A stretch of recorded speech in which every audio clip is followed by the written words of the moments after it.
নমস্কার। হরে কৃষ্ণ। পশু বলি, আসলে পশু বলি দেয়া কি পাপ নাকি পুণ্য? আজকে একটি গল্পের মাধ্যমে আপনাদেরকে বোঝাবো। এক ব্যক্তি একটি পশুকে মন্দিরে বলি দিতে নিয়ে গেছে। তখন পশুটি হেসে উঠল। তখন ওই ব্যক্তি পশুকে বলল, আমি তোকে বলি দিতে এনেছি আর তুই হাসছিস?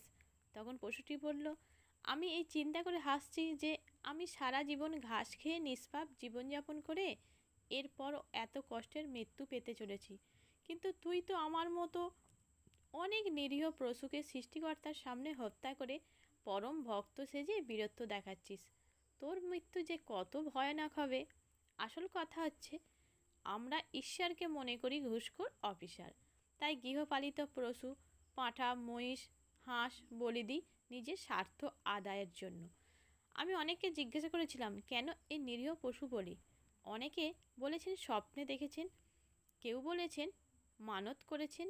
আবার আমার কথা হচ্ছে, যদি কেউ স্বপ্নে দেখেন নিজের শরীরের একটি অঙ্গ কিংবা নিজের আত্মীয় স্বজনের বলি দিতে, পুজো দিতে, কতজন ভক্ত পুজো দেবেন? বলি যদি দিতে হয় তাহলে নিজের অহংকার, ক্রোধ, হিংসাকে বলি দিন, নিরীহ পশুকে নয়। তাই সকলের কাছে বিনম্র অনুরোধ, আসুন আমরা সবাই মিলে বলি প্রথা মুক্ত সমাজ গড়ে তুলি, যেখানে আমাদের বলিদানের মধ্যে থাকবে না কোনো নিরীহ পশুর রক্তের চিহ্ন। আমার এই পোস্ট আপনাদের যদি ভালো লাগে অবশ্যই লাইক, কমেন্ট, শেয়ার করে আমার পেজের সাথে থাকুন। হরে কৃষ্ণ।